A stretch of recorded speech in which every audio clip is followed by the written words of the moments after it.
hire the business coach. They're worth every freaking penny because they'll 10x your money. They'll 10x your time back. They'll 10x your sanity, all of that. They got to be a good business coach. What are the pros of me not starting this? And what are the cons of me not starting this? And you'll say, well, it's the same thing. You're right. 90% of what you're about to write is going to be the same. It's just mirrored. But because you ask the question differently, something new, like a hidden one will come up. One or two hidden things that weren't on the first list will come up just because you asked it differently. And I'll try my best to come up with one, but it's like, what are the pros of not starting the business?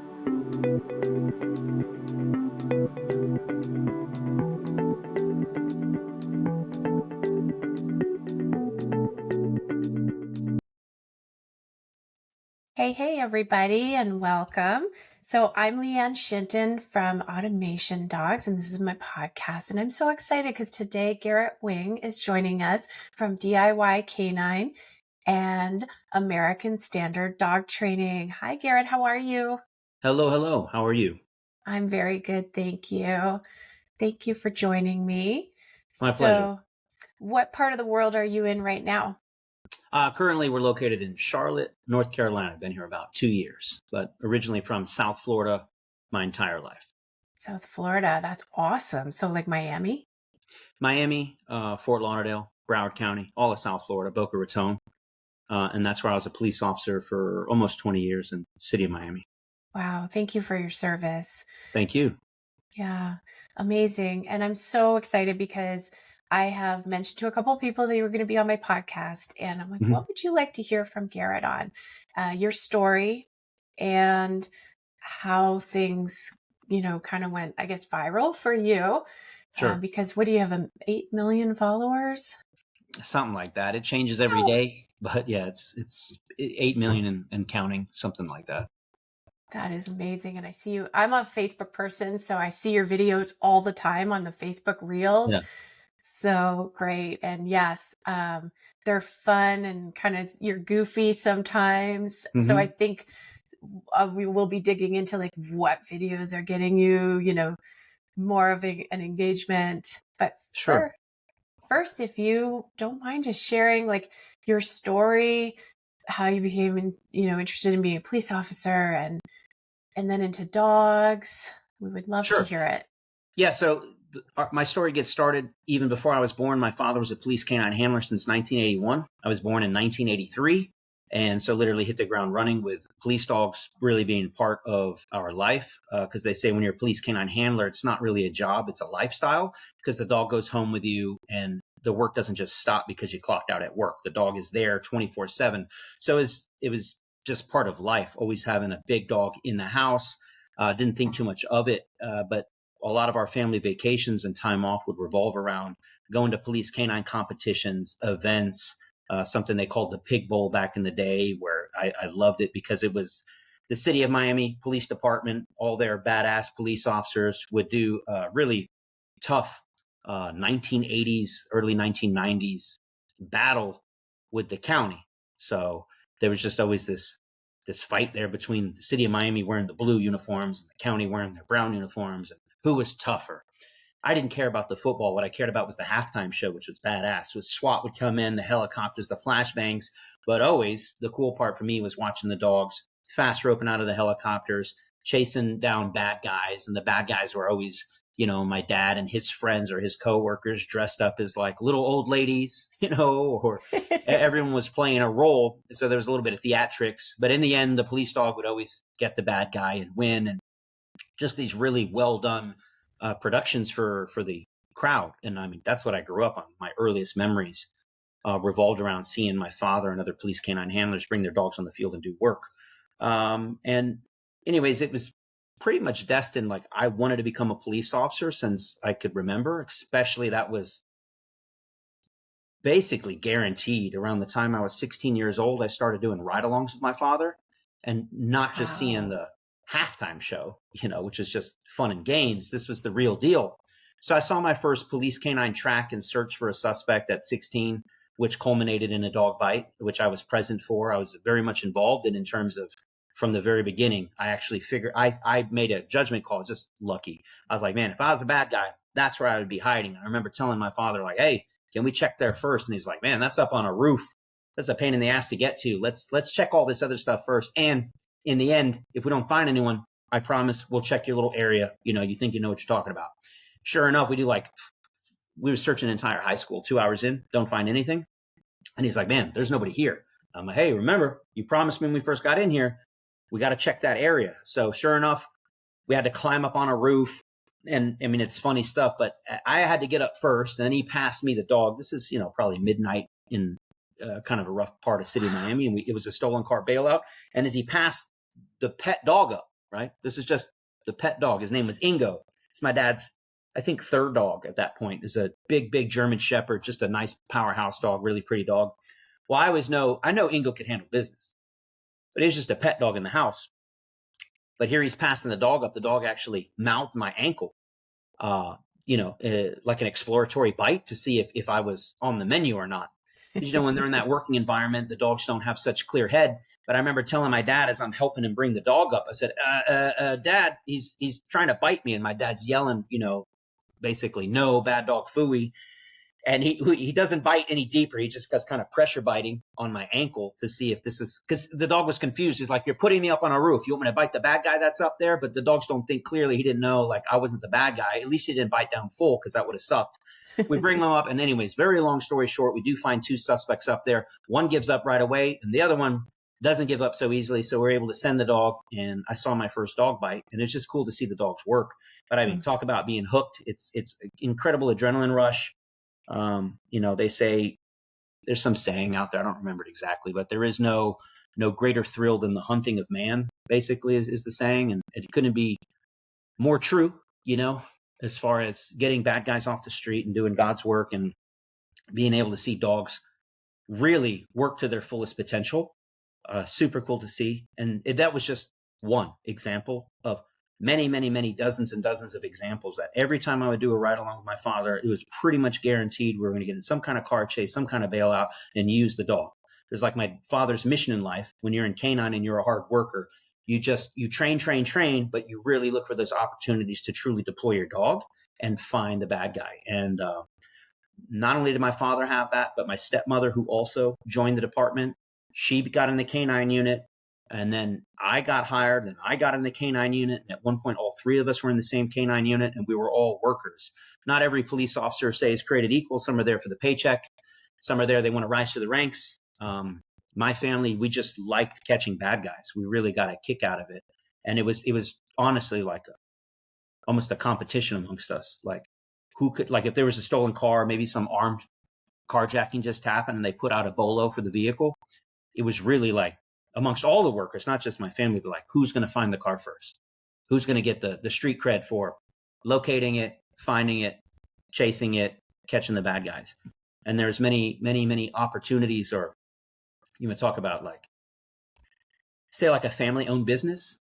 It was kind of like that, because there's arrest forms where you have to detail, and pretty detailed, but it had to be factual. Can't lie on this official form. It's a big no-no. But the form would read, Officer Garrett Wing spotted the vehicle and set up surveillance. Communicated with Officer Gordon Wing to create a 360 around the vehicle.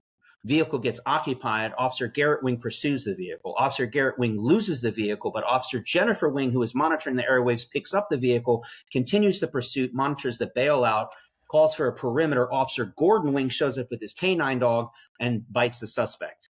And then Officer Garrett Wing arrests. And they're like, we would present those A forms. And it was ridiculous, because the state attorney's like, what is this a joke? Like, no, this is just what happened. They're like, it doesn't look real. I'm like, what do you want me to do? Lie? It's what happened. And so they didn't know what to do with that. But regardless, these things would happen all the time, because it's inevitable. You're always there to back up your partners, right? You're always there to back up your fellow, boys and girls in blue.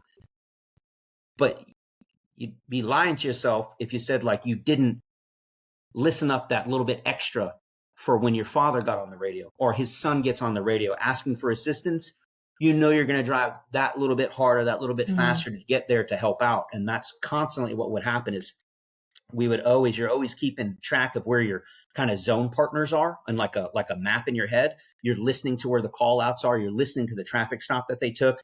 And we'd be on the phone too, like, hey, I'm going to go work this area. And so I would always be close by, or vice versa, to make sure I'm there to help out, or vice versa. If someone needed help, or I needed help, or my father needed help, we were usually our best backups. And so a lot of incidents like that where we ended up on the same call. And so Where? I could just talk your ear off about all the police canine deployments and stuff like that. But I ended up getting on the unit, and at a pretty young age, I'd say I was like probably like 23 or 24 when I got on the canine unit, and eventually became a supervisor of the unit. And then I ended up, the story about how I got into pet dog training is a whole other story if you want to get into that. But that's kind of how I got my start in the canine world. It's just kind of grew up doing it and then followed in my father's footsteps. Yeah, it's your dad. Yeah. Yeah, That 100%. Yeah, I think like for me, my father is a very entrepreneurial spirit. There's been good, bad, and ugly in my family, but there's just, I think, something so powerful about like your family, um, kind of guiding you in some way. What's your dad doing now? He's retired, living his best life, in the mountains of North Georgia. Okay, It that's a took nice many spot. years to get that police bug out of his system. There was he was like retired. He was one of those that wouldn't retire. They like forced him out. You're like, you're done, bro. You can't work here any longer. He did 33 years total, and it took him a couple of years to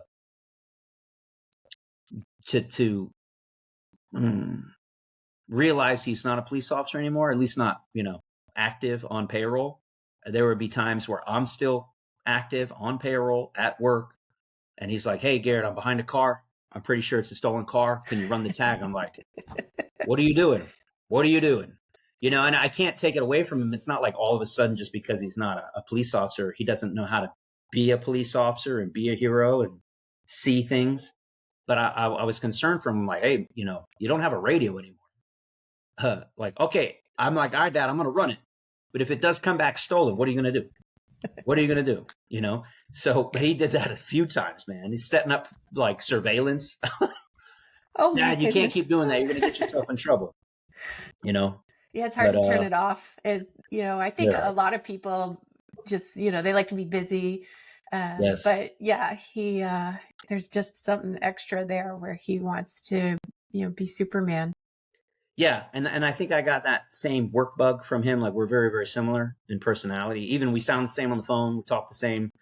Um, but yeah, I've had that work ethic that he's always had, not that he tried to instill it in me as a child, but he worked very hard. He just worked very hard as a police officer, picking up extra shifts and things like that, which is a great segue actually to how I got into pet training. Is probably not too dissimilar to him.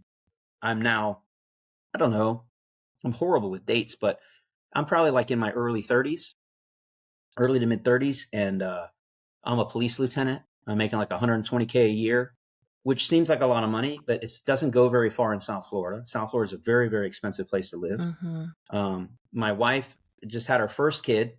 That's about a year and a half old, give or take. And we have a second one on the way. And I never wanted her, we had to plan early on that, it doesn't make sense for her to work. You should stay home with the girls and raise them to be the best. Like I grew up on babysitters and nannies, and both my parents worked 24/7, both police Mm-hmm. officers.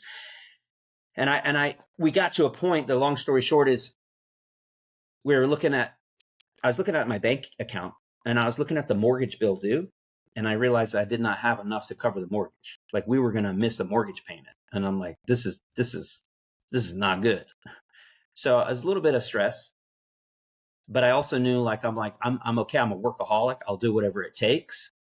And so I came at a crossroads, and I had this conversation with my wife. I remember being in the front of my house, looking at it, my kids swimming in the little kiddie pool, a little 5-foot pool you fill up with a hose. We're not living some lavish lifestyle by any means. We share one car. We live in a small single family home on a postage size lot. And I was like, ooh, I guess I got to go make some more money so that we can, make the mortgage. But I was like looking at options, and the options on the table were do like my parents did, pick up extra shifts, work extra off-duty jobs, never be home, work 60, 70, 80 hours a week, not counting travel time to work and all that.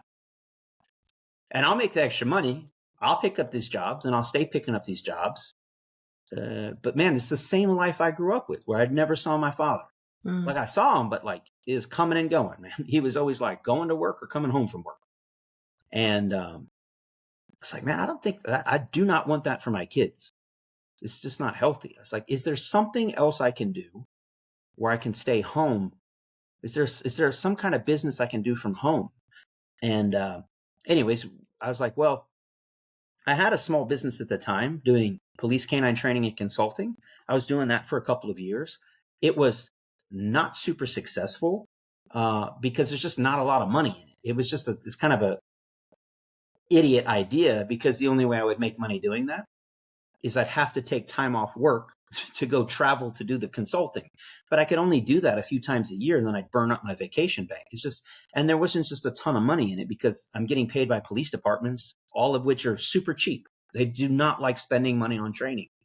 And so I had done more than a handful of those seminars over the last couple of years, and it was doing okay. Like the business was, quote, successful, but it wasn't making me rich by any means. And look, here we are. Couldn't afford my mortgage payment.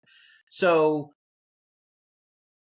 but people knew about that I was doing that as like a side hustle, because I was making a little bit of videos about it, very, very small, like just to make a presence known on, say, like Instagram or something.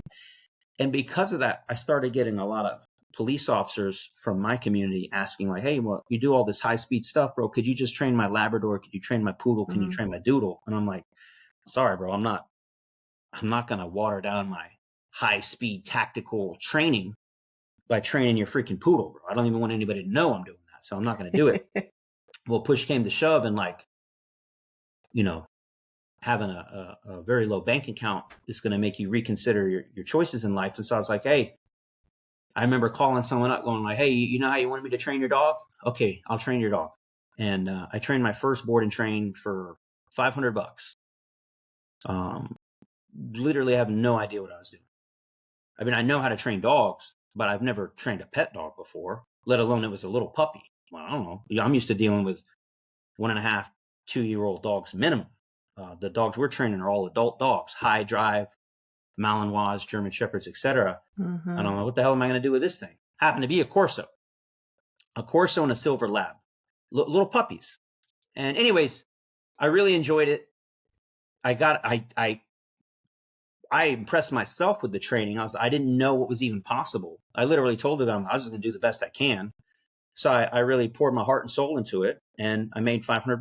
But then when I look back on it, I'm like, oh, I think I made like $1.30 an hour. Like this is not going to get it. So that I just, on the next dog, I doubled my price, and I was really hesitant to do them. I don't know, is anyone going to pay me $1,000 to train their dog?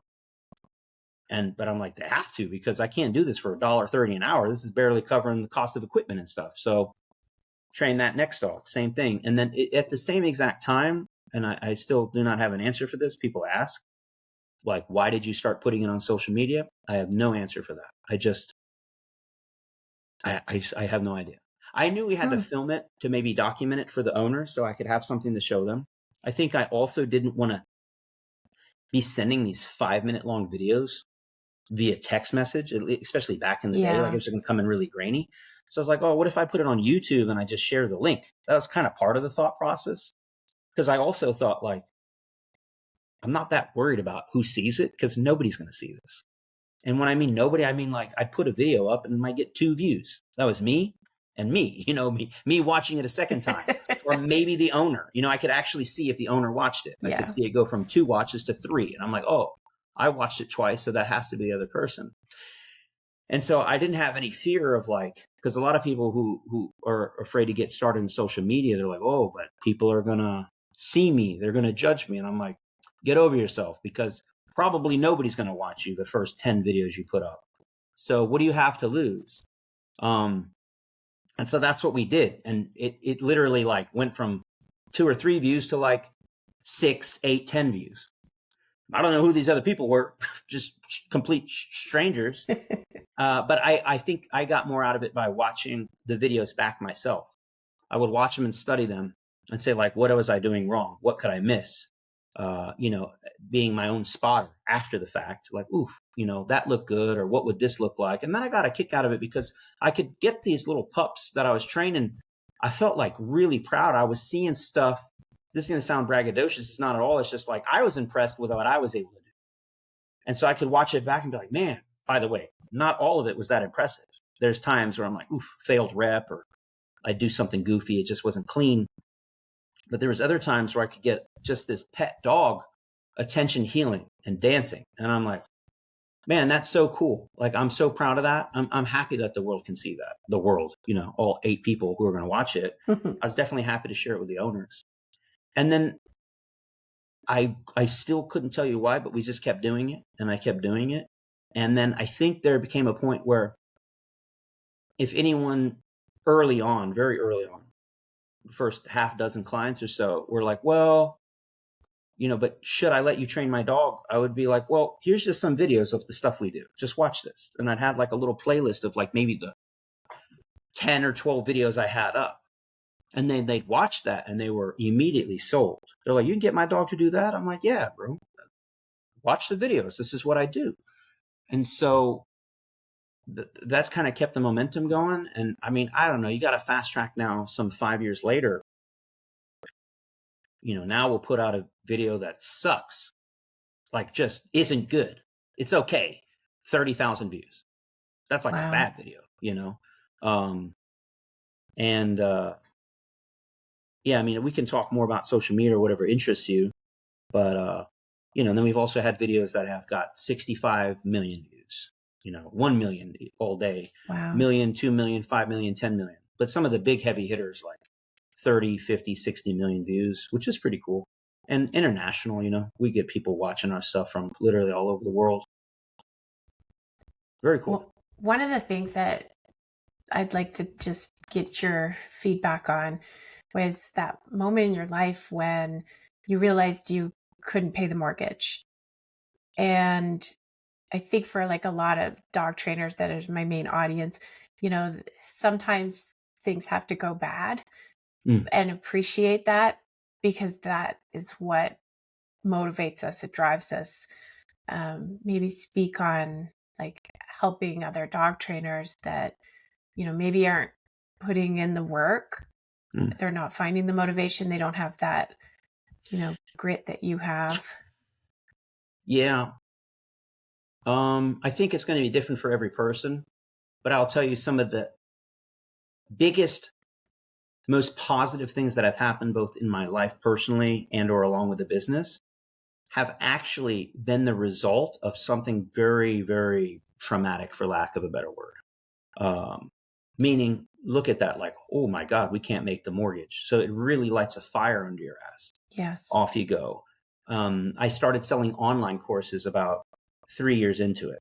Huge. I really struggle to find the words to describe how momentous it was and continues to be when we sell our online courses. But even the idea of doing the online courses, it didn't come to me like, oh, you know, we could make a lot of money selling online courses. It didn't happen super organic like that. It's to your point. It actually came from a really, really bad thing that happened.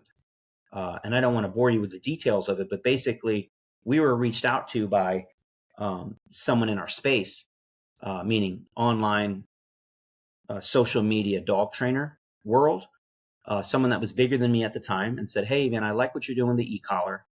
We do courses online. We don't know how to use the e-collar. We would love to partner with you. If you could create an e-collar course and show our people how to do it, we would like to come up with some kind of revenue share for you. And looking back on it, it was really like not a great deal at all. At the time, I thought it was great. And doesn't matter. So I go to do it. To my point, I end up putting like a year's worth of work in creating this. Like I really, really put a lot of time and effort into it. My secret sauce, so to speak, on e-collar, like my own proprietary methods that I've just developed just grinding it out, like through a lot of trial and error, came up with a system that just, it's the best system on the planet, if you ask me. Why? Because it's beg, borrowing, and stealing from a lot of other systems, and then internalizing it, and then throwing out what I don't like, adding in new things that don't exist or whatever. I just came up with something. The whole point is that I made it, a lot of blood, sweat, and tears to put it together. It took me a year. I handed the project off to the other team that I was partnering with to put the courses up. And long story short, there was a big fallout between me and not on my end. They basically said, "Hey, thank you for that. We don't need you anymore. Oh. Go F yourself." I was like, wait a second. Hold on a second. I just put a whole year's worth of work into this. Like, you can't just leave me stranded here. This is not fair. You're going to take my course. You're going to take all of my really proprietary information.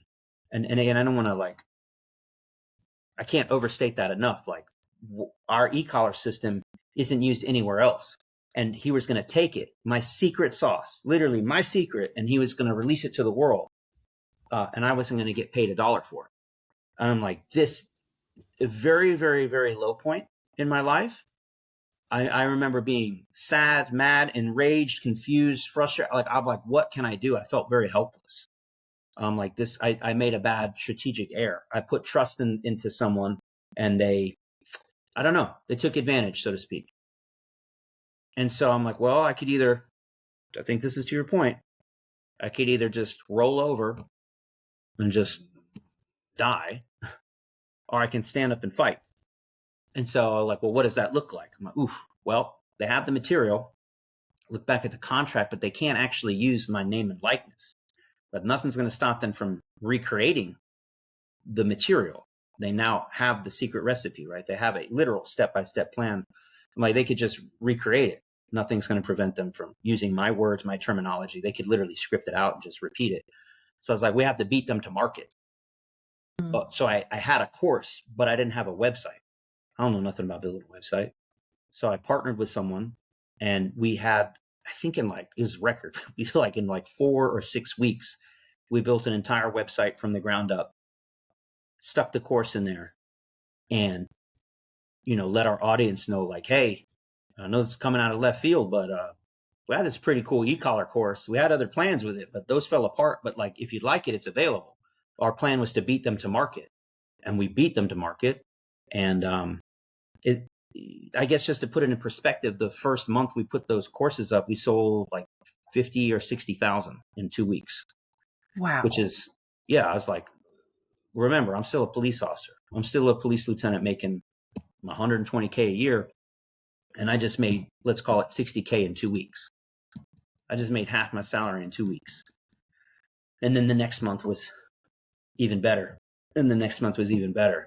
And then I'm like, woof, this is crazy. And more importantly, forget the money. The course worked. People loved it. People were training their dogs to very high levels, accessing information they can't get anywhere else. And I couldn't be more proud. And we were reaching people all over the world who were able to buy the course and have direct dialogue with them. I'm saying, going back in the day, this was like a 2-man operation. This was the website guy and me. And I'm in there in the course comments, is it working?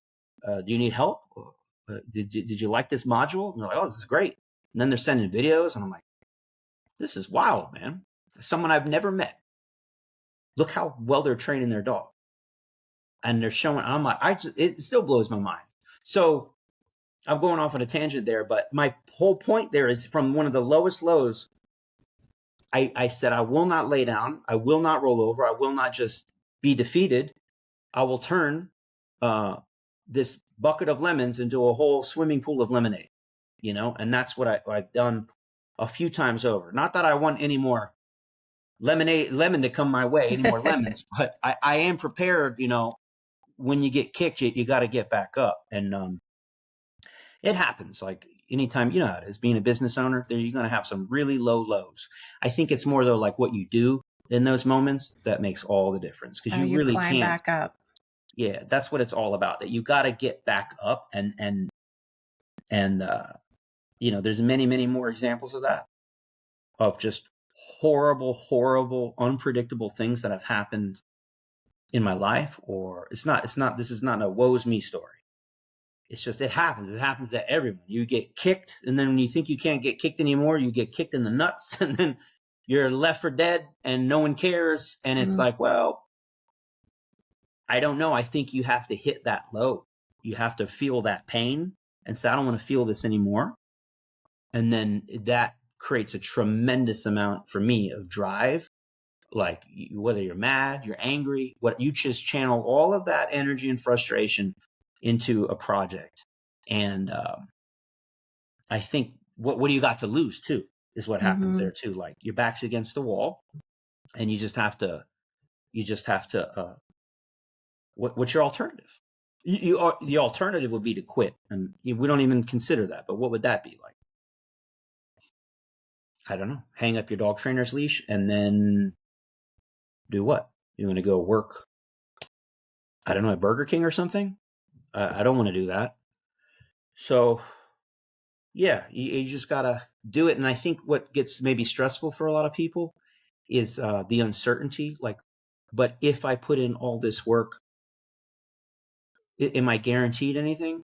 I don't know. Like, no one can promise you anything, but I guarantee you, if you do work hard enough, like, something good will come out of it. Something. You just have to have the right attitude, and you just have to say, I'm going to keep going. And by the way, you might start off in this trajectory, but as long as you're going forward, like, you will find your way out of the jungle. Like, you just got to keep pushing along is the best way I can explain it. Yes, there are ways to be more strategic and maybe map out a plan so you know whether you should be going left, right, or straight.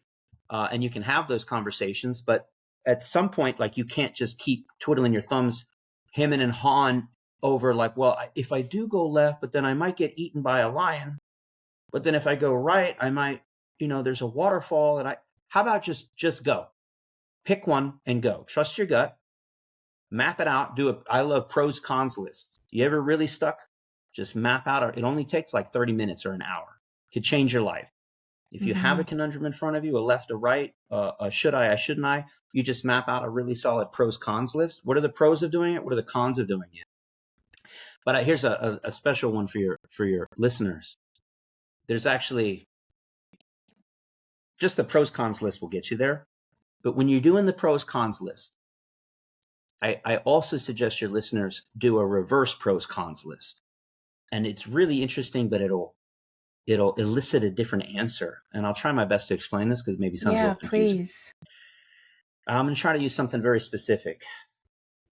Okay, we had an e-commerce store that we recently launched, right? So let's take that for a moment. The question is, should we open an e-commerce store or should we not? So you would go, well, if we open it, what are the pros? And I'll just list a few. The pros are, well, we can make extra income. We can get great products in the hands of our customers. We can stop sending Jeff Bezos a ton of money that we get nothing on, all these pros. And then there's definitely cons. Now, the first math you want to do is like, well, how many pros do you have and how many cons do you have?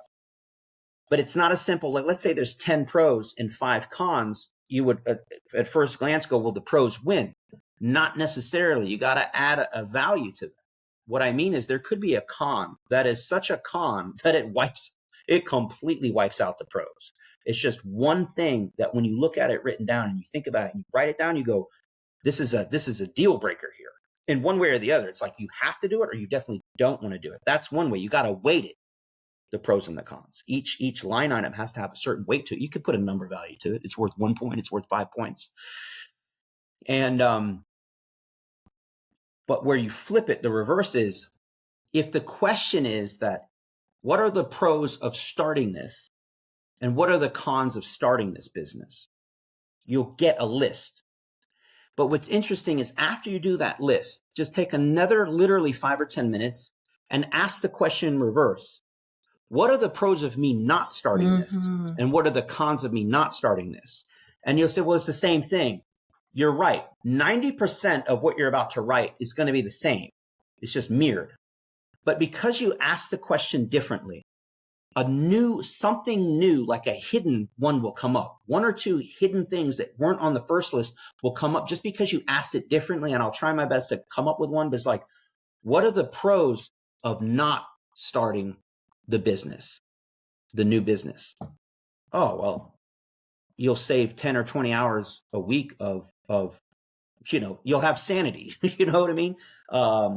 But then maybe what is the con if you never start the business? And here could be one of those worth 10 points. If you don't start the e-commerce business, the con is you'll never know what it could have been. You're like, damn it.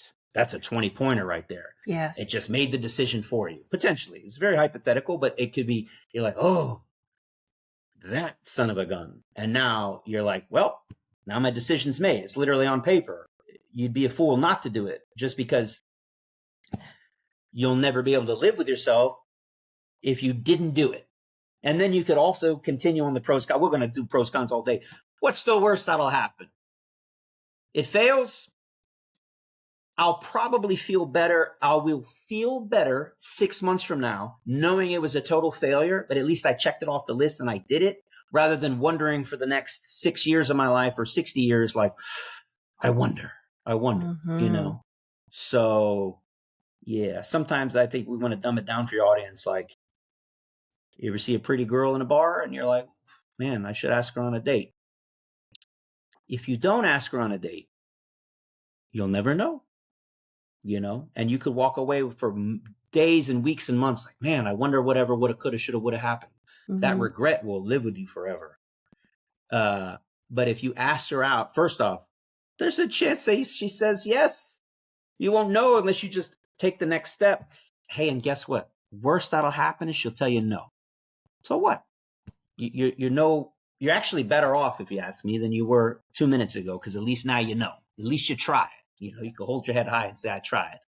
So maybe not the best example, but you don't want to live with the regret. So definitely. And I think when you said, what's the worst that could happen? You could say no. And I think a lot of like business owners in general, dog trainers specifically, because that's kind of my audience, but maybe you have some leads sitting in your lead pipeline or they canceled, call them. And that's something we're like, well, I'm afraid, or maybe I don't want to go into that veterinary hospital to drop off my cards and talk to them because I'm afraid. So maybe speak on a little bit of that. Yeah, so we have our academy right now. We're in our second round, and we have to have these conversations. Getting someone to learn how to train a dog, we got that. We can do that. But getting someone to get over themselves and to put on a new hat, grow into this new role, kind of molt their old skin of like, yeah, I understand you're a little bit of a hermit, maybe, and you're not a salesperson, but no one's going to do it for you. You're a small business owner.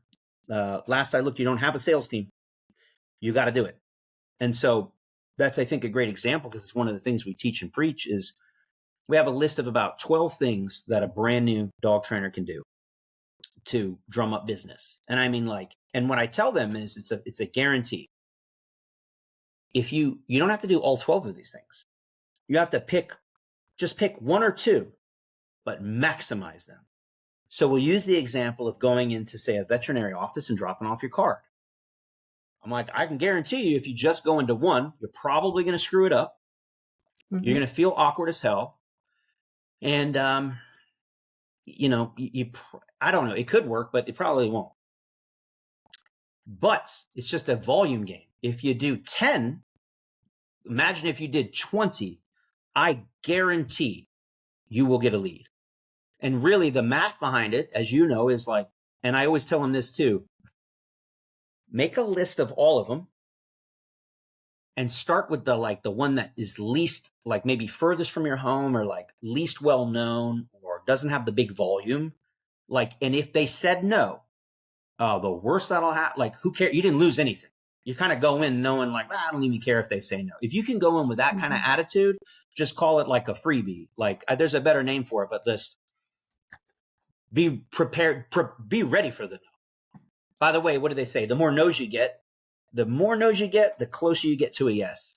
So go in knowing you're going to screw up that first one, and you are going to screw it up. but you'll get better on the next one, and you're still Mm-hmm. going to screw that one up. And then the third and the fourth and the fifth one, they just suck less. And then all of a sudden it just is going to become so like natural. At some point, I don't know if it's the sixth one or the 10th one, they're going to say yes. And what I mean by yes, it's just going to be a very different vibe where you click with the owner, you click with the lady or the guy behind the desk. They love what you're doing. They ask for your business cards, and they're like, man, I know just the client for you. And that's all it takes is that little, by the way, we're all dog trainers here. That's that little hit of dopamine that you need. Mm-hmm. That's going to carry you through the rest of that day, the rest of that week, maybe the rest of that month. And it snowballs from there. And I think us as business owners, we really, really have to live off those little dopamine hits, those little goals, set those small goals, and just get after it, because you need that. You need that for the confidence, for that forward momentum, to create more dopamine. You know what I mean? So that's our click. You know, we've been working so hard and we finally got our first click, and now, hey, look, I got a little clicker here. You know, she said yes. Good. Now go get another click. But you got to put in the work. And I get it, man. It is awkward until you just do it. You just got to do it. And I know it's a lot easier said than done, but you just have, whatever it works for you. You want to put it in your calendar. Mm-hmm. You know, you set your alarm.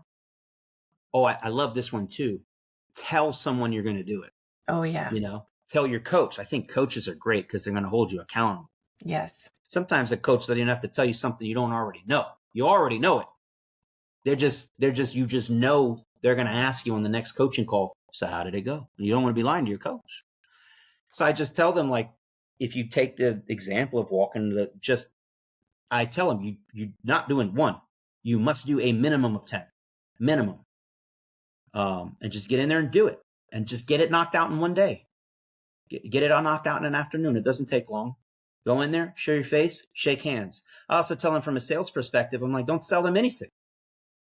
Just be yourself, you know, and it's either going to work out or it's not going to work out. It's just like getting a girl's number or something, you know, like, what are you going to do? Fake that you're somebody else? Well, that's not going to last very long. Like if she does say yes, now you got to keep the fake up for how long, you know? So she's either going to like you or she's not. And the guy or girl behind the counter is either going to like you or they're not. And it's the same with social media. Yeah. But what are people going to think of me? I don't know. You go out in public and go to the grocery store and buy bread and eggs, right? Do you really care what everybody in the supermarket thinks of you? Not really. There's going to be some people who hate you just because of the way you look. And there's going to be some people who just think you're the most awesome thing. And then there's going to be a lot of other people who just don't care either way. So I don't know. You're never going to be everybody's cup of tea. Yeah, but they better get out there and do it. And then when talking about some of these things, like you're very passionate about, this is important for your business, get out there and do it. I think talking about, like, any dog trainers listening, think about your business. What is actually going to move the needle? And think about that. Is it going to be me doing this busy work that I can probably just do later tonight? Or is it going to be me going into 3 vet hospitals today and building a relationship, networking with them? Yep. I love that point, because us as humans, we're fantastic at procrastinating and filling our lives with busy work to kind of pacify the demons a little bit, saying, well, I know I should probably go into those vets offices, which is, by the way, it's not really hard work. It's not like physically demanding, but it is stressful. And it's like operant conditioning chart. We're trying to avoid all of that positive punishment, you know, just that pressure zone. And we just want to stay in our own little safe space. And it's like, well, that's not where the gains are, though. It's like going to the gym. I go to the gym basically every morning. I don't go there. I don't get up at 6 a.m. because it's fun, but like you just get up and do it, you know, and then you'll get in the flow of doing it. But you're 100% correct. Stop filling up your schedule with bullshit, dumb stuff. And my actual business coach came up with, it's not that he created it. He stole it from somewhere else. He just passed it on to me. I didn't have a name for it, but it's like a pros cons list, but it's different. It's a priority list of what needs to be done. And it's grouped into different things I'll share with you very briefly, but it's List all the things that you could or should or need to do.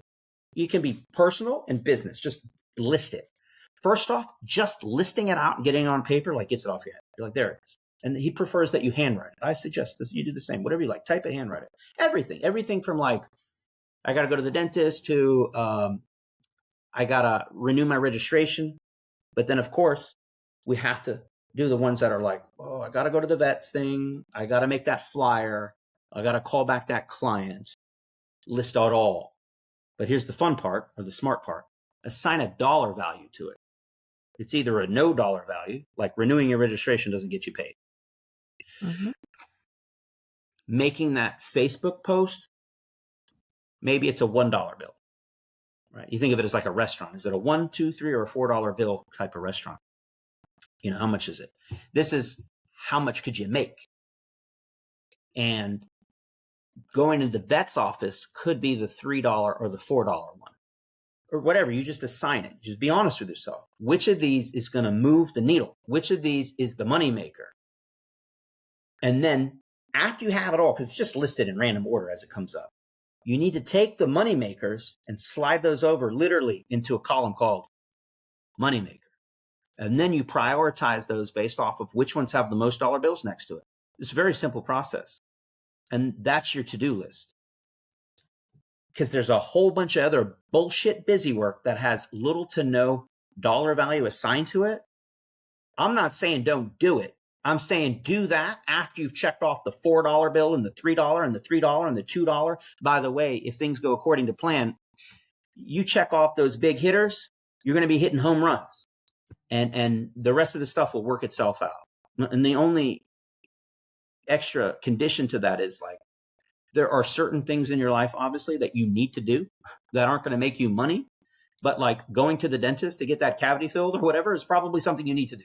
You're not going to make any money. So those are right up there next to it. Like, hey, you got to pay your taxes. You got to pay your registration. You got to get your teeth fixed. But, you know, those get slid in there as needed.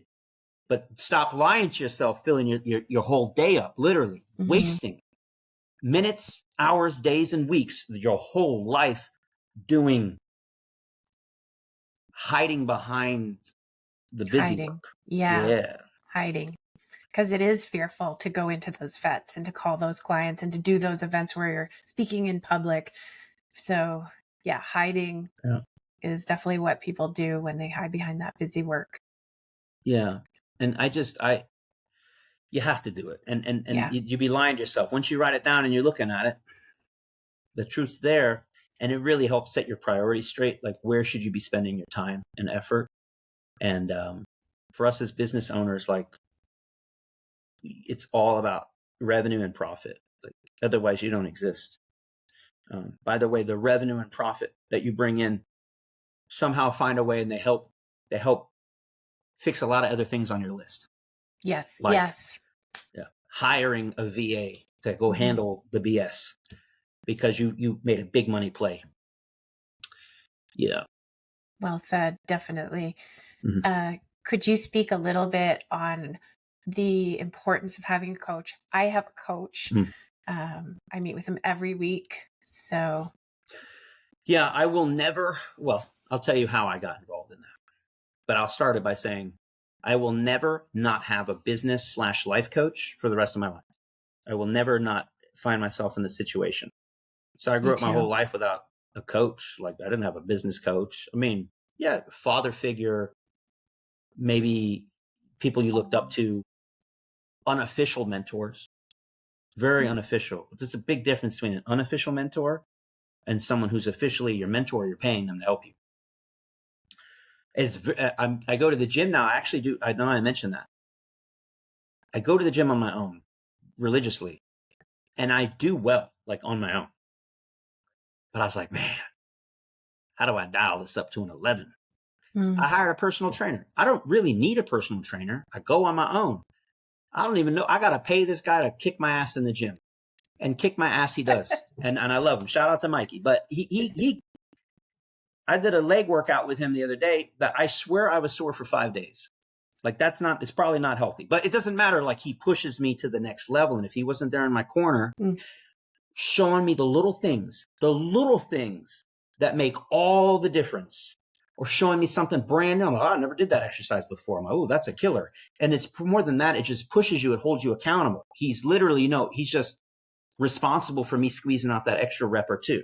But it's that extra rep or two that makes all the difference. It's that extra knock on the door that makes all the difference. It's that extra couple of phone calls at the end of the night that might make all the difference. Mm-hmm. So anyways, and I'm only on my third session with him, and I'm like, absolutely worth every penny. But going back to the business coaching side of things, this is real story that maybe hits home. I'm full-time police officer. I'm a full-time dad. I'm now a full-time business owner, and business is booming. We're starting to create some viral videos. This is like, let's say 2.5 to 3 years into the business. Things are really picking up. I've gone from no subscribers to 100 subscribers to I'm probably in the 100,000 subscriber area. I have one of my first real viral videos, and man, I'm getting stretched super thin. I'm not, and it's hard to describe because I've not felt this way before, where I got a lot of things going on in my head, so to speak, and there's not enough time to get everything done. I'm definitely tired. I'm definitely overworked. But I'm not sad or depressed by any means. I'm actually energized, but a little maybe chaos in the minds type of thing. And I'm like, I'm like, am I going crazy? Am I having a mental breakdown? Like, what's going on here? I feel good. I remember having this conversation with my wife. I'm like, I feel good. So don't get me wrong, but I feel like there's something wrong with me. She's like, well, what's wrong with me? I'm like, that's the problem. I can't quite describe to you what's wrong with me. I feel like I got a lot of thoughts going on. It's just a little chaos is the best way I can explain it. And it's no wonder because I was, not getting enough sleep and just a lot going on and things moving fast, a lot of responsibilities and whatnot. So I was like, oof, what do you do when, you have like a mental issue, whatever you want to call it? Like, what do? You call up a shrink. So I reluctantly, asked around, definitely not tough guy type thing, but you're like, I definitely need help. I need help. And so I asked, a confidant of mine. I said, hey, I'm struggling with something, nothing to be worried about. I just want to talk to somebody. And so she put me in touch with a shrink, super nice lady. I probably speak to her for like 3 or 4 months. And as I'm speaking to her, once a week or whatever it is for a few months, I'm like, man, all I talk about is the business. That's all I'm talking about. Business problems, business good things, business decisions. There's a lot of decisions I think were on my plate at the time, always. What should I do? What should I do? And I'm like, she wanted to put me on like some kind of drugs and stuff. I'm like, I don't need drugs. I'm like, I don't even know what I'm getting at, but I finally came to the realization. I'm like, I don't need mental health. I need business advice. Mm-hmm. I need help making big boy decisions. I need help understanding, like, should I charge X or should I charge Y? This client that left a bad review. How do I respond to that? All this stuff. How do I improve customer service? Stupid stuff. And here I am talking to my shrink about my business problems and realizing she doesn't have the first clue. She doesn't run a business. And so it actually came about in a very strange way that I was like, that's what I need. I need a business coach. I had this, it took this long.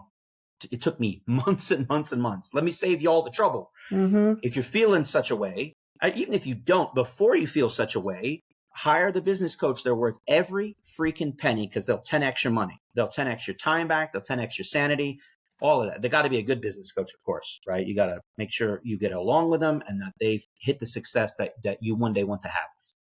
And so I'm kind of on the hunt for a business coach. So I'm like, where do you find one? what do you do? By the way, there's a ton out there, a bunch of gurus, and they're not all created equal. But I end up looking in the DMs one day, and not DMs, in the email. And I just see this guy had asked, he goes, hey, I'm over in Israel. I got this Belgian Malinois I just adopted. It's a freaking handful. And I'm looking for some private stuff. And my team, I had a team at that point, the customer service team's like, Garrett doesn't do private coaching. Like, you can go online, look at his courses. He's like, no, you don't understand. Like, I want custom private lessons.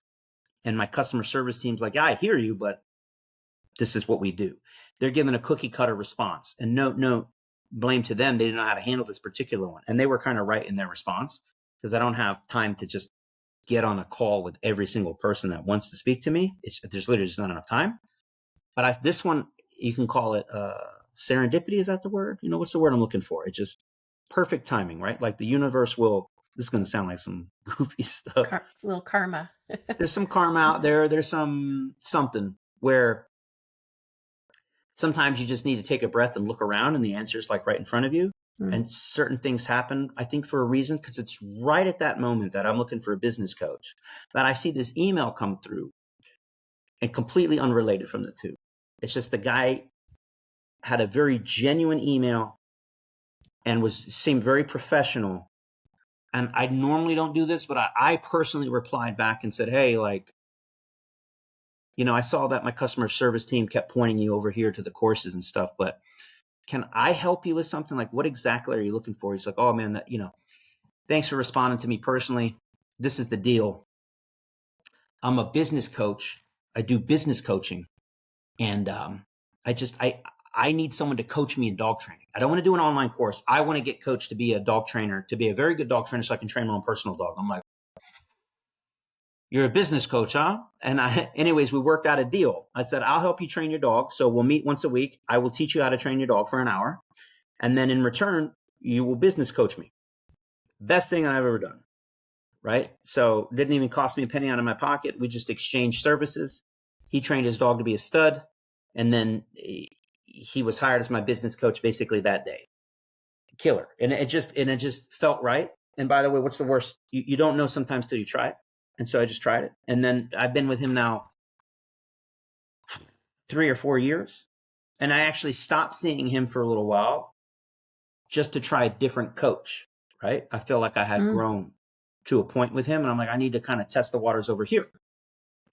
And I did. And I got something out of that. And then I was like, oh, I miss Eddie. Shout out to Coach Eddie. I was like, so I came back to Eddie. I'm like, hey, Eddie, I'm back, baby. Let's keep it going. And I've stuck with him for a while. And I'm like, I don't know if Eddie will never not be a part of my life. But you all got to find your own Coach Eddie. And that's something we do in our academy. Not to plug it. It's like we have a ton of coaches. And that's what the biggest part of the academy that I do is my coaches will teach you how to train a dog. My sales guy will teach you how to sell. But I actually look at the bigger picture. I try to be a Coach Eddie to my clients, to our students, and say, like, big picture now. What are the big needle movers? Like, we're going to teach you how to train a dog. I'm going to help you transform your life. And that's what we're able to do, because, man, nothing I would say like training a dog gives me definitely a certain level of like, woof, accomplishment. Training somebody else to train their own dog, woof, super cool. Training somebody else to become a professional dog trainer and make money training other people and other dogs. Whoa. And now the new high in life is like when all of that comes to fruition and this person's able to make actual, like what we call life-changing money, right? Like quit their horrible 9-to-5 job. Wife's able to quit their horrible job. They can go full-time into dog training. They can work for themselves. They can double, triple, quadruple their household income. Life-changing money. And then that we're just starting. Like, wait till we get trainers under you. And we really help you, like, and I help when it makes sense, help them make those big life decisions. Like, are you ready to quit your 9-to-5? How much money do you need to save up before you do that? Oh, you're looking at moving into a new facility. Okay, let's run the numbers, we do pros cons lists, so to speak, let's write it out. But yeah, man, you got to get a coach. You'd be a fool not to have a coach. Coaching is, yeah, it's I cannot say enough good things about having a coach or two or three. Yeah, I think having someone in your corner was something you said that really stood out to me, because as an entrepreneur, people around me, my family, they don't get it. It's a lonely space. And I want somebody who can guide me through hiring and firing and running my business, keeping me on point with making more money. So having somebody in my corner was, I would fight to have a coach. Like I, it's It's critical. I pay a lot of money for Coach Tim, yeah, and you said 10x, immediately the first time I met with him, I made some slight changes from just little actionable tips that I kind of pulled yep, from it. And I saw already that this is going to be a huge win for me and my business. 100%. And again, you got to have the right coach, but you don't know till you try them. So just Mhm. get out there and try. Even like a bad coach still give you something to walk away. We would say this in dog training. We used to, back at the City of Miami Police Department, we had some certain canine handlers or trainers like, we're not going to train with that agency. They suck. And I'm like, look, if they suck that bad, then we should train with them so to make them better, minimum. Mhm. But even if they're horrible, we're still going to walk away learning something. And even if that learning something is like, well, we're never going to do that because that's not good, but you're going to learn something. But yeah, you got to get out there and do it because, whew, man, they're worth their weight in gold. And I agree with you. Like, they're going to save you a lot of heartache. They're going to save you Mhm. a lot of time, stress, headache, and even if it's just basically a shoulder to cry on. But they've been there. They've Mhm. done that. Your problems are like, it's like a laugh to them. Like, hey, man, I've been there. You got to do this, this, and this, and it's you have to do it. And when you look at even the biggest names out there, both in business or in sports, they all have coaches. Mhm. All of them, right? Michael Jordan wouldn't be Michael Jordan without his coach. Name the person. They're going to have a coach in their corner, if not multiple, by the way. Like a life coach, a business coach, a sports coach, um, a relationship coach, whatever it is you need at the time. Uh, I think it's, yeah. And I'm happy I like being a coach too now. I like being able to share what I've learned, the hard lessons learned, to save others the stress and the struggle, get them through it a little faster, a little cleaner. Less And it pain. usually is those little things. It's like if you just change this one thing, that problem will go away. Yeah. Yeah. I So think one other element that my coach really has helped me on is that I have that entrepreneurial spirit where I get a creative idea and I'm like, oh, let's do this and let's do this and let's do this. And he focuses me on the thing that is going to move the needle for right now, like literally to the end of 2026. He has my mm, plan with me and I'm staying on course. I like And that. it's been life changing for me because I am one, like I'm driving the car, I get an idea, I you know. know? Well, I know the feeling. Yes, Yeah. yes, I can see you have that as well, big time with all of your Yeah. ideas and things that you're creating with your I life probably and needed business. Coach Tim. I needed Tim to say, "Whoa, hey, bro, slow it down." My coach does the same, but he's also like, that's a pretty good idea, bro. Let's go with it. But uh, yeah, we you got to get a coach, um, and there's a lot of free ones out there too. A lot of Mm, people that'll just be happy to be your mentor, yeah. exchange services, train their dog. In fact, a lot of my clients, not for nothing, because we charge a lot of money for our services. It has definitely opened a lot of doors for me into different parts of society that me as a blue collar cop, I would never have gotten access to. I've been in rooms with very, very wealthy people and worked for them and become friends with them. A lot of our clients become friends. And man, now as friends, they could also be like your coach for sure, as long as they're successful in their own right. Like, you can just bounce the idea off them, like, hey, I'm thinking this. What do you think? Um, but to your point, it's definitely different because I struggle with the same thing. In fact, one of the biggest decisions I had to make in my life was to leave law enforcement early, to walk away from a multi-million-dollar retirement. And I was only 3 years shy of it. And if you asked any of my friends, colleagues, or family, which, by the way, happen to all be in the law enforcement community, they're like, you're an idiot. What do you mean you're going to walk away from a retirement? That's all we do here. We work Wow. until retirement. But I couldn't talk with them about the business. I mean, I could, but it was over their head. They didn't understand. So if it was so funny, like if we go back and look at it, if I would ask them, my father or anyone in my family, this is the conundrum I have, their answer was without question, You must finish your retirement. And they were dead set. And then if I asked my business coach, right, who's obviously a successful entrepreneur, and I asked one of those clients that have turned friend, also a very successful entrepreneur, and I'll just name those two for now. If I ask them, they're like, "Are you an idiot? Like, this ain't even napkin math. I can do the calculations in my head.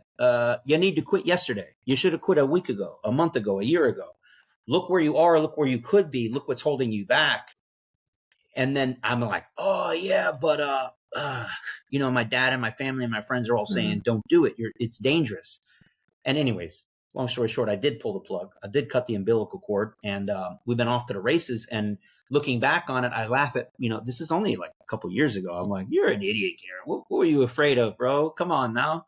And but I needed that coach though to walk. We had many, many, many deep, stressful conversations about it, getting into the weeds, asking the right questions. This was not just, it took me 6 months to make the decision, put it that way. 6 long, grueling, agonizing months. Like literally was on my mind all day, every day. Anybody that would talk to me, that would listen, I apologize. Now I would like, I have a problem. And then anytime I could say, if I was at lunch, I would talk to them about my problem. Because I feel like the more I talked about it, but it started to get super repetitive.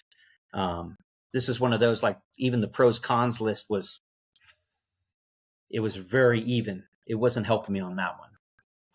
But anyways, Change took the plunge and it was all worth it. Yeah, change is so hard, but I think that like our brain grows when we make changes, big hard changes like that. Like and they're very impactful.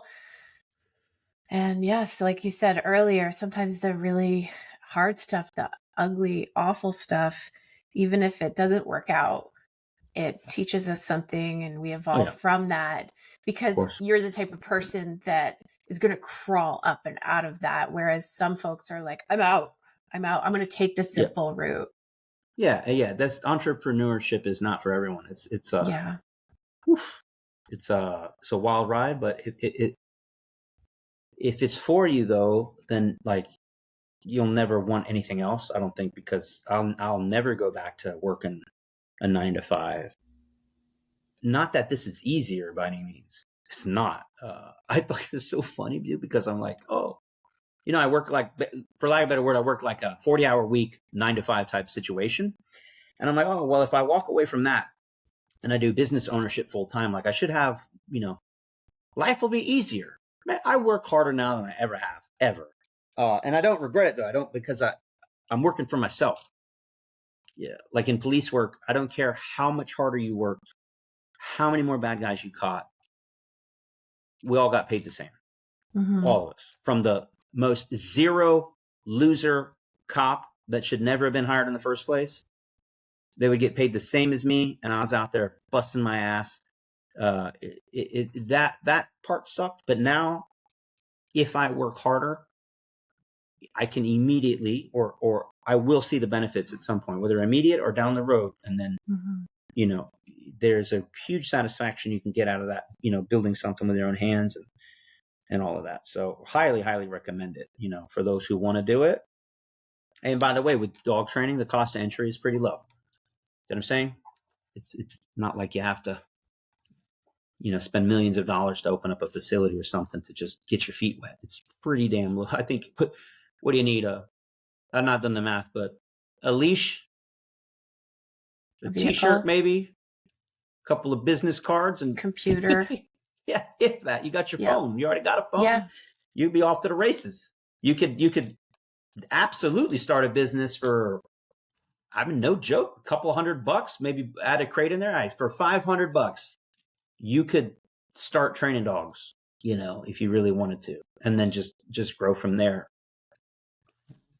Can you just share, I know we're over an hour and I so appreciate your time. I would just love to hear about the Academy and DIY Canine, just anything where people can learn more about the unique secret sauce to the e-collar training, the school, the coaching in the school sounds amazing. It is. Yeah, it really is. Anything we do, both in American Standard Dog Training, which is our premium board and train services, all the way down to DIY Canine, which is our online platform for teaching dog owners and other trainers how to become very good at training their own dog or their clients' dogs. We always have the same, like a broken record, quality over quantity. It's never a volume game. Like my board and train right now, take 2 dogs at a time. That's it. I don't want any more.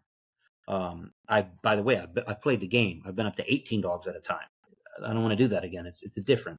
We want to be a Ferrari dealership, not a Toyota or a Honda. And ain't nothing against Toyotas and Hondas. It's just we want to do quality over quantity. We want to hand build the car, so to speak. So everything we've done in our business has come out of the need from our customers. And so how did that first need come about? Well, we got pretty big on social media, and then we hit a ceiling of like, we can only train so many more dogs. When people are calling us up and we're booked out 6 months, 9 months, and I've not had anyone ever book out more than like a year. No one wants to wait that long. And so we were losing a lot of money or clients because they're like, man, I can't wait that long. So what came out of that, I actually started recruiting my friends who were police canine handlers. I'm like, hey, bro, I'm training dogs, man. I'm making good money. It's easy money in a sense. I'm like, I know what you make as a cop. I make the same. This is better than working an off-duty job. I promise you. You can work from home and you can make better money. And it's just easier. You're not going to risk your life. That's my point about it being easy. Like dog training, I'm not saying it's easy, but it's better than, working an overnight shift somewhere and getting shot at or something. So I got a couple of them to just start taking like a crack dealer, a joke. I like, just take 1 dog, 1 hit, take 1 dog and let me know. And they take the 1 dog and they had success and they made money. And I'm like, man, that's pretty cool. I'm like, I'm freaking telling you. So then out of need, we had some basically subcontracted trainers that would work under us, right? And everyone's happy. Customers are happy. They're getting in faster. They're getting their dog trained, all of that. And then we did the online courses. Where did those come from in terms of like people are like, hey, I want to know how you're doing it. Like, I want to train my dog like your dog, but I live in Ohio. I'm never going to get my dog down to Florida. I'm like, oh, yeah. Here, watch this video. Watch this video, which all of our videos are actually us showing how we train our board and train clients. We'd hold nothing back. We show you exactly how we do it, like over teach it. If you haven't told already, I talk a lot. And in this, I'm not trying to hold anything back. You've paid good money. I want you to walk away happy. And so we under promise and over deliver for sure on our courses. People love our courses. I couldn't be more proud of the feedback we constantly get on how good they are. I couldn't be more proud. So anyhow, people do that. And this is how good they are. After like a year and a half of these courses being out there. And again, we started with the first one, which is the e-collar. It's not everything, but it's a damn good course. But there's a lot missing there. There's food luring and leash pressure work and free shaping. And anyways, over time, we added those. But people would take our courses. They would absolutely kill it with their personal dog or two. They train their dog to a very high level and they kind of ran out of stuff to train the dog. The dog's like perfect. So then they're like, ooh, what if I train my neighbor's dog? And then they do that. Next thing you know, they train 2, 3, 4 dogs. Next thing you know, as they're out with their own personal dog or their friend's dog that they're training for fun, for free, what happens? Even a layman can go like, wow, you must be a dog trainer. And so they would get asked in the department store or Home Depot or whatever, like, hey, are you a dog trainer? I love what you're doing with that dog. Can you do that with mine? And they're like, nah, I'm not. But you get asked that enough times, which they do. They're like, well, I guess. So they turn the hobby into a side hustle. And so they're out there side hustling, which was crazy to me because we have a community where we can, people are like asking questions and showing progress with their dogs. Well, we started to see people go like, actually, this isn't my dog. This is my client's dog, my first client's dog. And I'm like, wait, what? I've been watching you. I've been watching you for the last 6, 9 months. You trained your pit bull and then you trained your friend's lab. And like, now you're training somebody's St. Bernard. I'm like, how much did you get paid for that? And they're like, I got like $1,500. I'm like, hey, that's pretty cool. But that's not just happened once. It would happen multiple times. And then they would reach out and say like, hey, can I come train with you? Hey, can I come handle? Anyways, out of the necessity, I was like, we literally put this off for 2 years, but the people were clamoring for it. They're like, we need an academy. We need to know how do I now build and run a business? How do I close a sale? How much do I charge? How long should the program be? What do I do if this? And I'm like, okay. So we took a long time because I knew it was going to take a lot of time out of me. And anyways, we started our first academy in November of 2024. We had 15 applicants.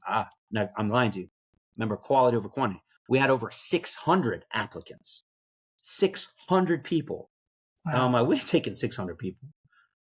So we said, I said I was only going to take 10 or 12, but then, they were still pushing on. I'm like, all right, we whittled that 600 down to the best that we could gather, like that we felt were going to be a good fit. And we had 15. Wow. So 15 people came in on the first academy, knowing it was like a beta run. Like, look, we've not done this before. I mean, we know what we're doing. I've created dog trainers before, all my friends that have become successful dog trainers. So we have a blueprint. I've just not done it in a formal sense. So let's do it. And so they came in. What an amazing group. They're all out there crushing it, being successful. And when I say all, I'm very realistic with my numbers. 2 people got the chop pretty early on. They're like, you are not going to do well in this. Like, it's not working for you. This is not for you. You're out, which is abundantly clear from the beginning. And anyways, we didn't want to waste any more of their time or money or ours. So we let them go. Then out of the 13 or so that are left, 8 of them graduated with full honors, if you will, carry our certification, and are out there absolutely crushing it. And the other 3 or 4 are doing well, but not to the level that we feel that they would earn our certification. We say our certification is not bought, it is absolutely earned. And that's one of the things that separates us from the many other academies that are out there and many other certifications that are out there, where it's like, all you got to do is pay to play. You show up, you take a test. If you fail, you take it again. Like, no, we have very high standards. There's a written test, there's an oral board test, and then there's a practical test. Like, you have to show us, and it is exhaustive. You need the proof. It's got to be in the pudding. And then we got to have all of our coaches, all of which we have over 125 years combined experience between us. And we all sit down and round table and yes or no, they either got it or they don't got it. Mm-hmm. And it's also more than just they can train a dog well. We got some people who can train dogs. They can all train dogs very well. But do they know how to talk to people? Do they know how to represent our brand? I'm not going to just let anyone walk around saying they're certified by us. So I really feel very strongly, I cannot speak enough about it, that our certification actually means something. It means something. If you see someone with an ASK9 certification, they are the best of the best. And I hold them to an extremely high standard, and I can revoke it at any time. Like if anything goes afoul, you get lazy or whatever. This is not a lifetime membership. It's it can be if you continue to earn it. You continue to show that you are the best of the best. And I will tell them too, how you can separate an ASK9 certified trainer from others is if you're in a room with 100 other trainers, you are the top 1% of the top 1%. You are very good, very good. And not just how to train dogs, but you can articulate why you're doing it. You know all the theory behind it.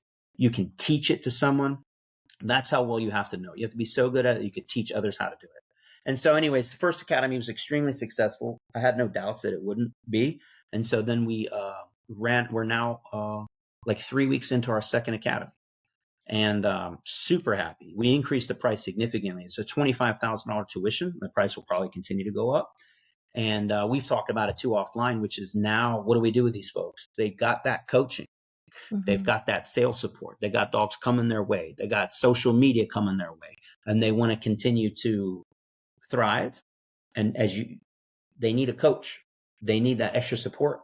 And so we're going to be offering that to them in our franchise that's up and coming. We want to be able to, the same thing. We got to separate our franchise from all the others. We're not just some cookie cutter franchise. We're here to again, when you're signing up with that brand, you're getting a guarantee, a literal lifetime guarantee, and it just means something. So we're being very selective on who we even offer that opportunity to. So yeah, and now we have another new thing. I know I talk a lot, but it's a brand new thing. No, it's great. I love hearing about it. I just wanted to say too, the other franchises that are out there, you're so different from them. And I think everybody that's listening, hears that in what you're saying. Yeah. Very, very unique. Very, very unique. Well, I appreciate that. And amazing. It's not so much we strive to be different for difference sake. We just strive to be better or the best that we can be. Yeah. and that's your core values, your Oh yeah, mission is just different than the other franchises that sure. are out Yeah, there. this is not a get rich quick scheme. This is a quality over quantity. Yeah. You know, just do the best that you can type thing. But to that point, to my point that this even the academy is not a get rich quick scheme. For the second round, we had over 100 plus applicants, and this is separate from the 600. These are the people who actually paid to apply, like, so real legitimate, like they're putting their money where their mouth is to apply. We have to whittle the 600 down. We just opened it up. Who knows how many? So of the 120 or whatever it was, we whittled that down to 12 people. By the way, we could have took a lot more. But when we look at them, when we talk to them and we see their situation, like, I'll give you a great case in point, just as an example, which brings up this new thing that we're doing called Academy Prep. We had people who are like, they got the funds. They are ready to go. They're like, I'm doing it. And I'm like, have you ever trained a dog before? Like even your own personal dog? Nope, but I love dogs. Have you ever taken any of our online courses? Do you even know what our courses are about? Like how in depth they are? No. I've seen your social media stuff. It's pretty cool. You're a funny guy. I want to do it. I'm like, they're like, I got the money. I'll write the check right now. I said, nah, I don't think we're for you. I don't know. It's a big gamble. We could take your money, you can come into the academy, but we want you to have a good time. We want you to succeed. And we're going to be throwing a lot at you. You're going to have a business up and running. You'll be taking on your first client's dog within 2 weeks, mandatory. Like, we're not, I don't want to curse, but we're not goofing around. This is serious. Like, you're going to be successful. By the way, you already represent us. You're in our academy. So you don't make us look bad.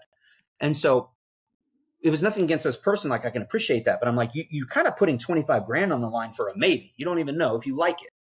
I got one better for you. What you need to do is, we got a new program that we're going to try just for folks like you, is we found a lot of people like that.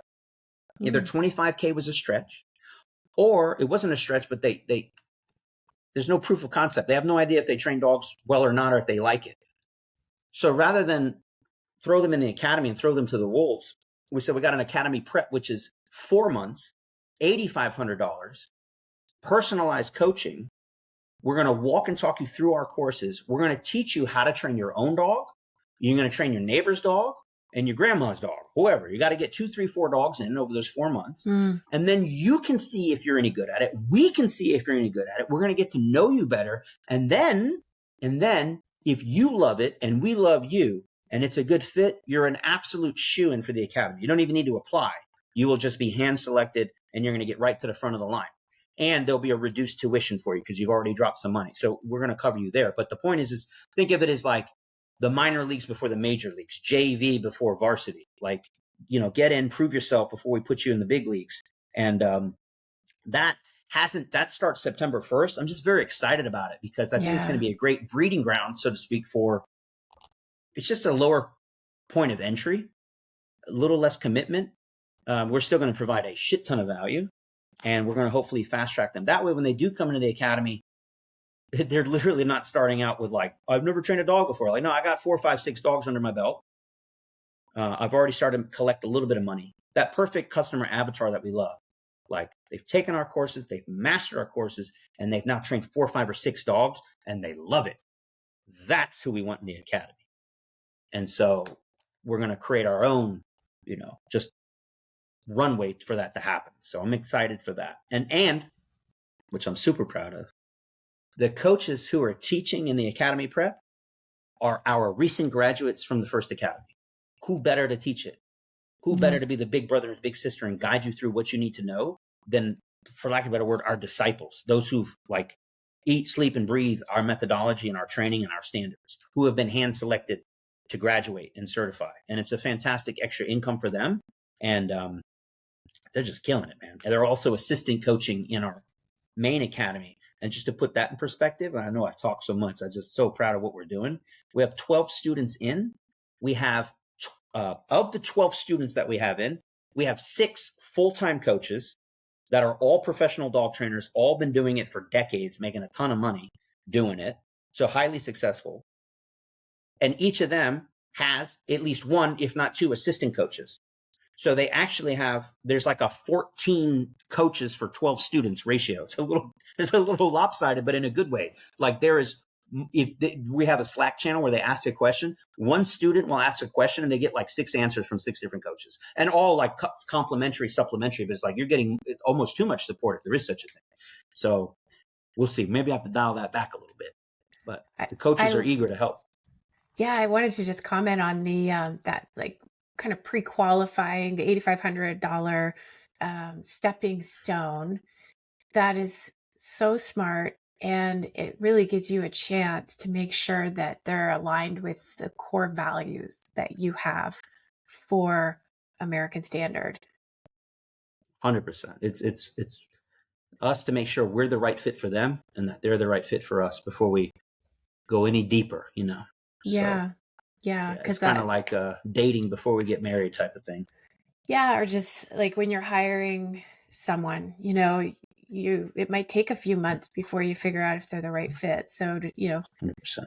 Yeah, whether you're in a marriage or you're in a band or you're hiring somebody or you have an academy, you know, it's feeling things out on both sides of it. You know, if I'm a dog owner, a pet dog owner, and I'm hiring you to train my dog, just like making sure that relationship is the right fit. But it sounds like it really comes down to like your core values, your principles for what you stand for in your business.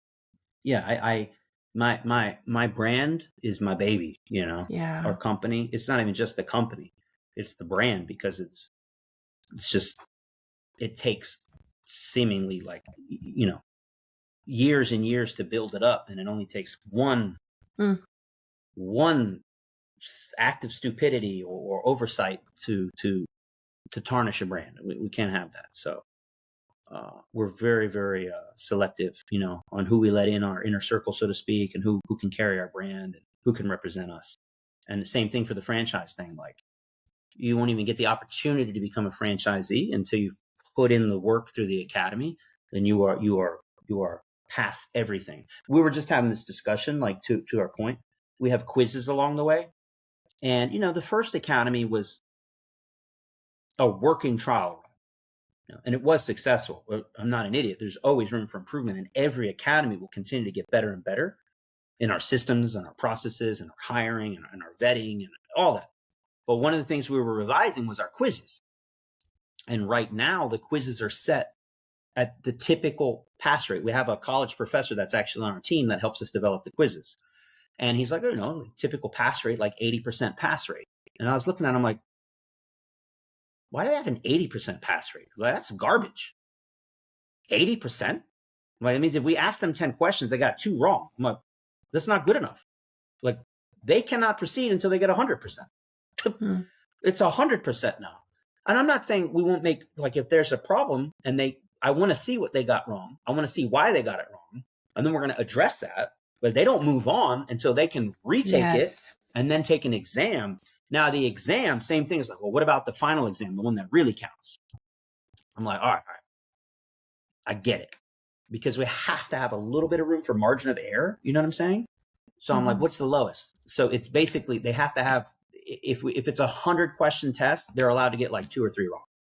You know, whatever it is. We were just discussing, it's like 96% pass rate. Because like 80 just ain't good enough. 80 is like, well, if you're a 79, I guess you're a C. So what are you, like a B minus?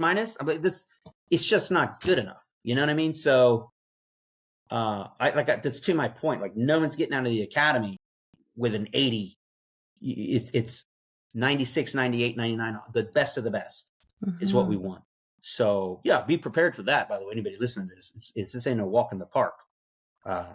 We only want the best of the best. We'll make you the best that you can be. So super. And man, I couldn't be more proud. Watching these trainers train, I watch them sometimes like, where'd you learn that? They're like, from you. I'm like, hey, pretty cool. You know what they say sometimes, like, like the sensei and the grasshopper and then whatever it is. But sometimes the student surpasses the master. That's happening left and right. I love it. That is such a great perspective for you to have. And yes, it's great to be that grasshopper. That must feel so good for them. Yeah, I love it. Watching them succeed. Well, we are a good hour and a half. I so appreciate your time. This has just been incredible. You're not just a great dog trainer, but an amazing coach for others. So I'm so glad you opened the academy and you're growing to teach others because, yeah, a lot of people are going to, it's going to change lives and dogs' lives too for the better. Quality over quantity. It's going to keep the dogs happier and safer and train better. So excellent work. So again, I guess you could just quickly share DIY Canine and American Standard, where folks can find you on socials and websites. Yeah, we're on everything except for LinkedIn, which we're going to change. We'll be on there, but TikTok, YouTube, Instagram, Facebook, American Standard Dog Training or American Standard Canine. You just Google it, you'll find it. And our main platform is DIYK9.com, as in do-it-yourself dog training. So DIY, the letter K, the number 9.com. And we have some really killer courses available. Everything from pet dog trainers or pet dog owners who've never trained a dog before, all the way up to advanced courses to make you an incredibly successful professional dog trainer. And we're even developing some specialty courses now, like bite work courses and scent detection and tracking, and just really cool specialty stuff that we're partnering with other, gurus in their field to teach them. Yeah, Stuff I know. That's even beyond my specialty. Justin Rigney is one of our clients, That's right. And he also is got he has a course within DIY. That's right. He's got 3 now, 2 out and a 3rd one coming. Trilogy of Aggression, which we just did, which is like more of advanced bite work. We also have his really, really solid. I'm trying to remember the name of it. It's the Theory and Principles of Modern Dog Training. It's it's a deep dive on like everything that's in his head that comes to literally the theory and principles of dog training, and his over 33 years now of experience, like just available for you. It's like the most valuable course probably on the internet when it comes to just dog training. Covers a little bit of everything. Yeah, it's a incredible really cool trainer. Course. Yeah, very well received and an incredible instructor. Like cannot speak. That's why I seeked him out, so to speak. Yeah. Like he's so good at what he does. I'm like, we got to bring that to our audience.